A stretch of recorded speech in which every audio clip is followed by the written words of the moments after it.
Question, are you a leader? For some of you, you're going to say absolutely yes. And for others, no, definitely not. Others are going to be in the middle.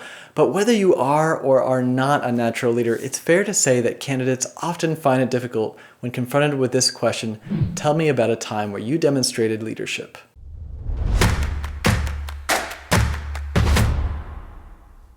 Hey, I'm Kevin with Interview Victory, and I'm a big nerd about the topic of interviewing. I've helped thousands of candidates pass challenging interviews with flying colors. And my number one goal is to help you succeed in your next upcoming interview. So if you've got an upcoming interview and you don't want to miss out on any more videos like this where I help you hack your interview preparation, make sure to subscribe to our channel by clicking on the button down below and also click on that bell next to it so that you're always notified when I put out new videos. Okay, so leadership questions in your interview. For some of you, this is going to be expected because the position or role that you're interviewing for is a supervisor or managerial role anyway, so that's not a big surprise. But let's talk about why interviewers ask this question, especially why do they ask about your leadership experience even for jobs where you're not going to be managing or supervising anyone?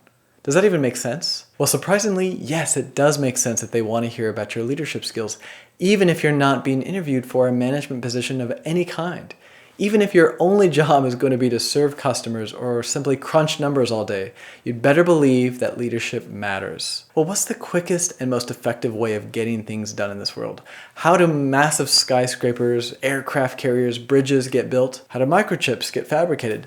Lots and lots and lots of people working together in harmony towards a common goal, right? Teams are required for the success of any organization. And everyone needs to know not only how to follow the directions of a leader, but how to be a leader at times in order to get the best results. So the goal for hiring managers is to find out whether you have leadership potential. You know, most companies or organizations like to promote from within, meaning that if they're going to hire a manager, they'd rather promote a star employee into that role who has in-depth knowledge and understanding of the company's products or services and who knows the company's culture so that they're more likely to succeed as a leader. And this is why it's so important to hire people with leadership potential, even in non-management roles. Now, for those of you with academic interviews coming up, you're not off the hook, unfortunately. This question is often asked during interviews for academic programs too, for a variety of reasons, but one is how collaborative and project-oriented academic programs are becoming these days. So while you're not going to want to talk about how you like to manage or oversee your classmates,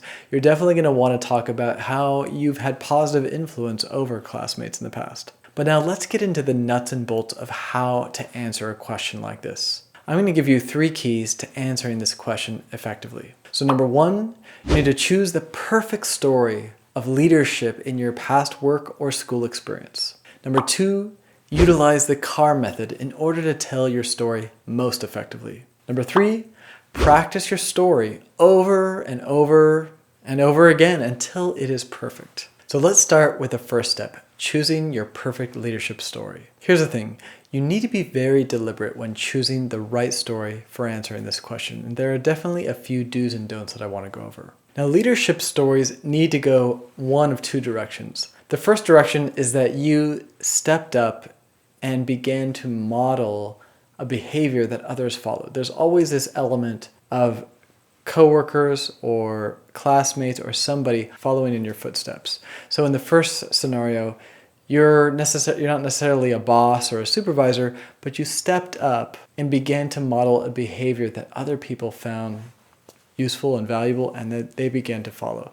So in a case like this, maybe there was business that just needed to get done, things needed to get done, and you saw a need and you began to do it. And when other people saw you getting to work, they began to copy you and follow you. That's one example of leadership. Another example is more verbal, where you are actually verbally giving commands or giving assignments or delegating tasks to coworkers or classmates or whomever. And this is a different type of leadership where you're kind of more top down.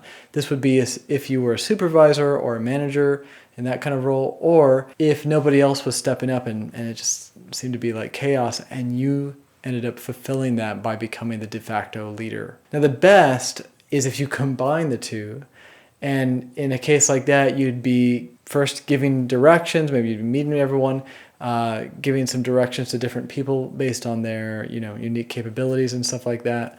as well as yourself stepping up to take care of business in the area that you see fit to do so. So in this case, you're kind of combining model leadership, kind of like a servant leader kind of model, where you are doing the work that you want people to follow and copy and model. So in the first scenario, you're more of a servant leader where you are modeling the behavior that you hope others will follow in, whereas the other, you are giving that coaching and verbally doing it, where you may not actually be doing the work yourself. And if we can combine the two together, that's to me the best type of leadership. It's the type of leadership that people feel good about following. People don't love to be told what to do by a leader that's just sitting around, with their feet up. They like to be following a leader who's ready to get their hands dirty too. So think about a story in which you were able to motivate people to follow in your footsteps, but also you had the insight to be able to give direction to the team verbally as well. Now don't worry, because I'm going to give you an example that incorporates both types of leadership near the end of this video, so make sure to keep watching. But before I give you that example, I want to go over how to actually tell the story in the most effective way. So step 2 is to utilize the C.A.R method while telling your story. Now I've spoken about the C.A.R method before in other videos, and in fact I go into the C.A.R method in depth right in this video here, so if you want to check that out, go ahead and do that. Now I came up with the C.A.R method because I was frustrated by the ancient interview method called the STAR method.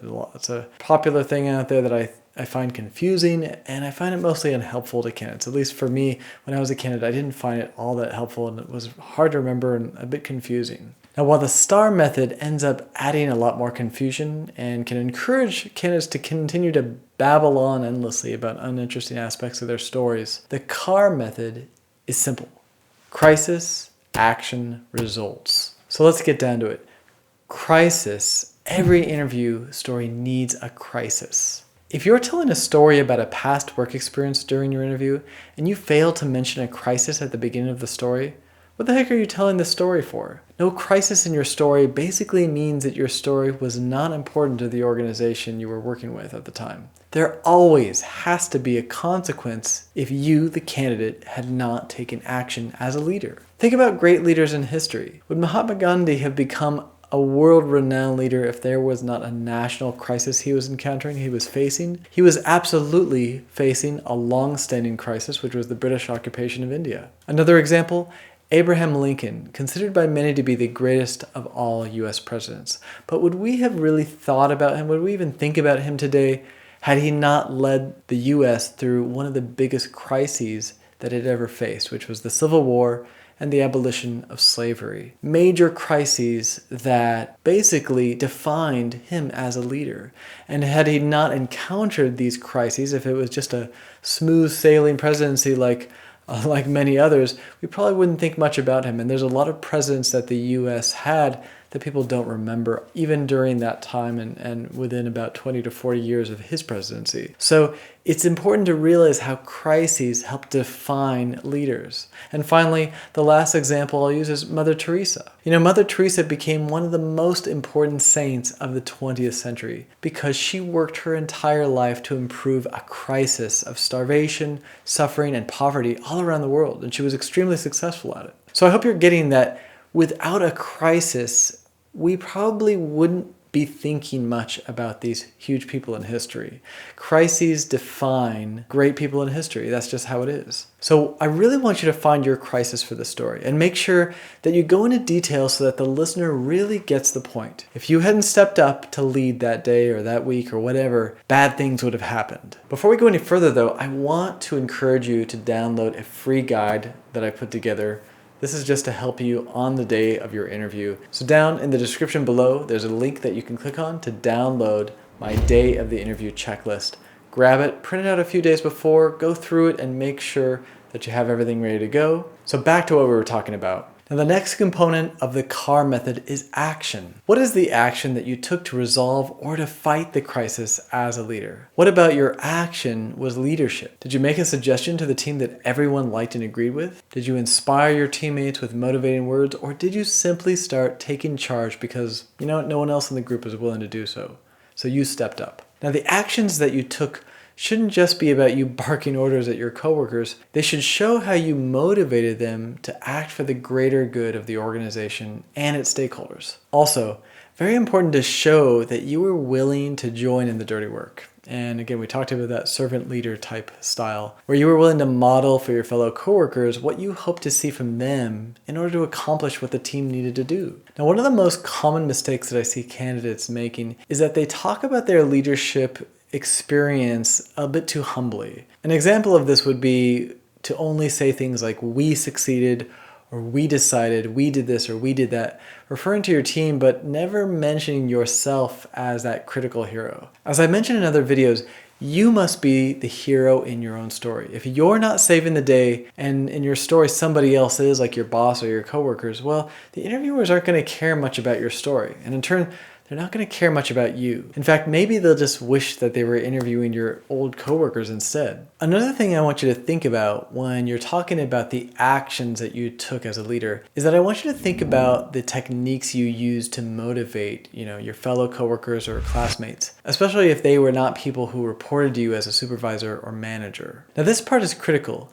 because you need to be able to show that you're not somebody who needs an official managerial title or supervisory title to influence people to act for the common good of the organization. So in other words, if our goal was to satisfy our customer maybe by a deadline, what kind of motivational talk or discussions did I have with my team to encourage everybody to get in there, get the job done, maybe work a little overtime, maybe put in the extra hours so that our customer was fully satisfied? What did I do as a leader to encourage my team to do that? Now, here's a little cheat that you can use whenever you're discussing a leadership story in your interview. Managers of all types absolutely love meetings. It doesn't matter if they are team meetings or one-on-one meetings, in person or online meetings.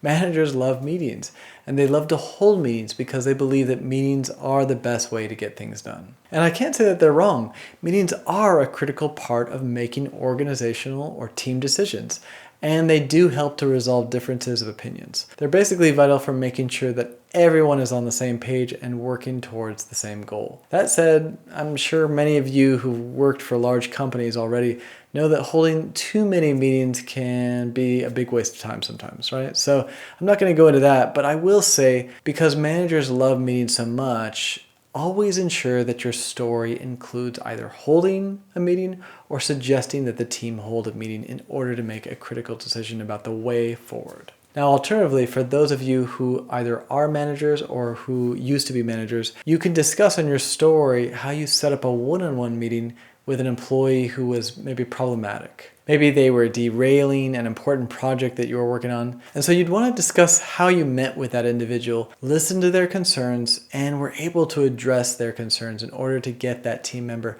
back on track. Overall, hiring managers will love to hear about how you used meetings to solve problems, mostly because that's how they tend to solve problems. And it's always good to resonate and make the hiring manager feel like they can really connect with you because you're reminding them of themselves. Okay, so the last element of C.A.R stands for results. Now, you want to make sure that you're bragging about how your actions had a direct effect on solving the crisis. So you want to mention things like, after I met with my team and got everybody back on the same page, everybody started to work together to complete the project by the deadline. Something like that to give an example of what was the conclusion, what were the results of your efforts. Also, when it comes to results, make sure to include how the stakeholders of the project, and these could be customers or students, board members, or even members of the community, anyone who would have been affected by the crisis in your story, mention how these stakeholders were benefited by the team's efforts. Now, the easiest way to do this is to actually recall what a few of them actually said after your team improved things for them. Now, this will help to reinforce how your leadership specifically resulted in a better situation for the people who matter most. Somebody always needs to benefit from your work, from your leadership. So don't forget to include this important element in your response. Testimonials, right? Even better, If you can provide quantitative results in your response, rather than just say that the client was happy with the results of the project, you could say that the client was happy with the results of the project because you were able to increase their sales by 25% over the course of 6 months, let's say. And that's after implementing maybe your solution that you and the team came up with. Concrete facts and numbers make a story more believable. And so the results are way more impressive in that case. Now, finally, we're at the third and final step of preparing for this interview question, which is the simplest, but the hardest to do. You have to practice, practice, practice. Now, I tend to say this for nearly every video I put out because I want people to really get how important it is to practice, and not enough candidates are practiced enough for their upcoming interview. So don't be like them. Take the time and practice these responses. Create and strategize your response, and then practice it until you really feel like you own it, really feel like it's within you. I used to have a friend who was a concert pianist, and he would spend 6 months practicing a very complex piece. And he said to me one day, Kevin, after practicing 6 months on a particular piece, it gets embedded into my fingers to the point where I don't even have to think about it. I just show up and my fingers do the rest of the work. Now, that's the idea behind practicing for your interview questions. I want you to have them so well practiced that the moment you get on stage, let's say, in front of your interviewer, you don't have to worry or think or fret too much. It's just going to come naturally to you because you've already done it so many times. Now, if you want some extra tips about how to best practice for your upcoming interview and make the most out of the time that you have, see my video up here. It'll really help you figure out and strategize the best way of practicing for an upcoming interview. Now, at the beginning of this video, I promised that I would give you an actual example of how best to respond to a question like this during your interview.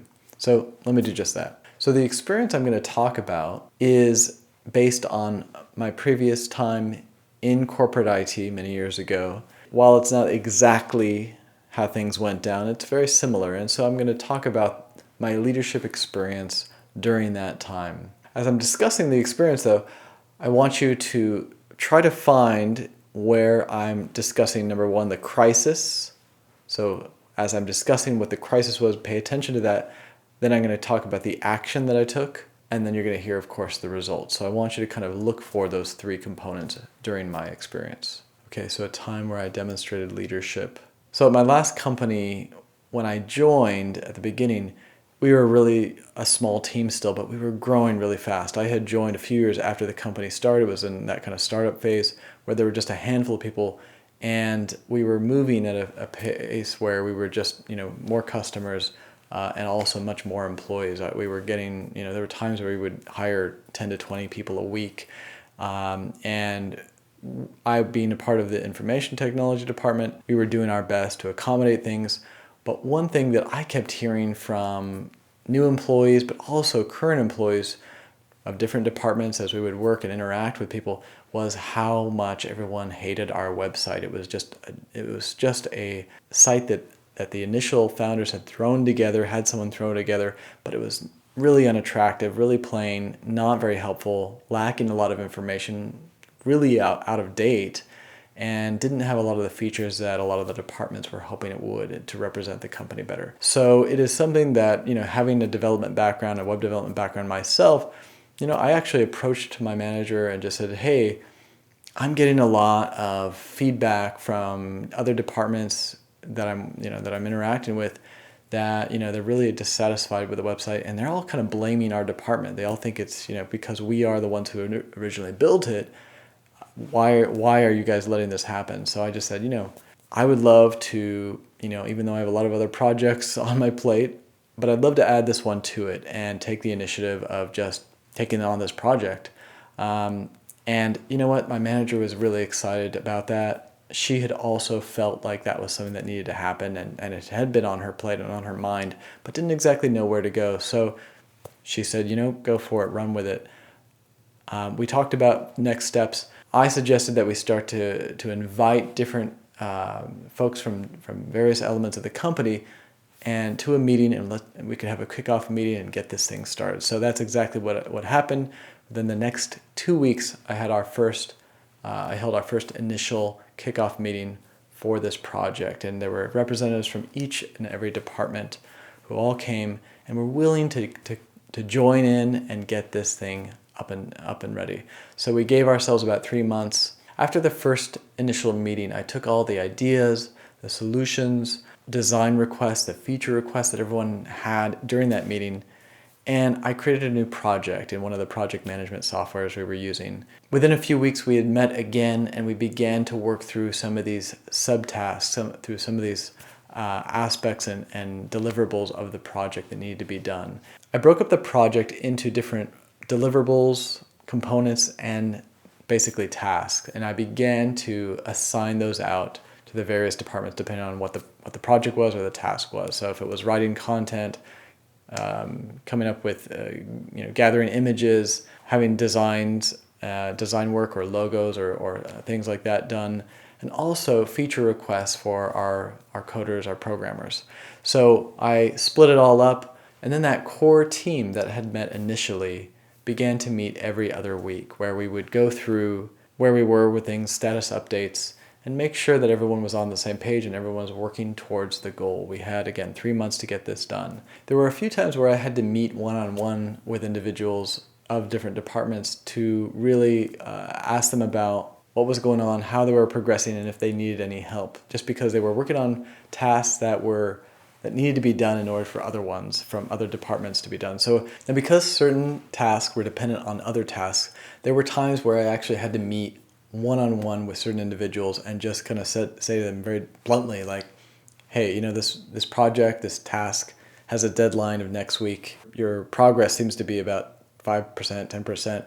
I'm really concerned you're not going to make it. What do we need to do? And so by having those kind of meetings with people, we were able to make sure that deadlines were met and that those allowed other tasks that were dependent on those to get done. So I'm happy to say that that 3-month deadline that we gave ourselves to get the project done, with hard work and a lot of hustle, we were able to accomplish that goal within the time frame. By that deadline, we had a new version of the website with new design, completely new design, new images, mostly brand new content, as well as a bunch of new features that the IT department was able to come up with. So for me, what I learned from that project was that leadership is really about getting everybody on the same page so that the group can come up with the great creative ideas and can get the bulk of the work done. But a leader is there to really make sure that things are going in the right direction at the right time frame, really playing that part of like a captain or a pilot, really making sure that the ship is going in the right direction and moving at a pace that's going to meet that deadline. So that's what I felt I took from that experience.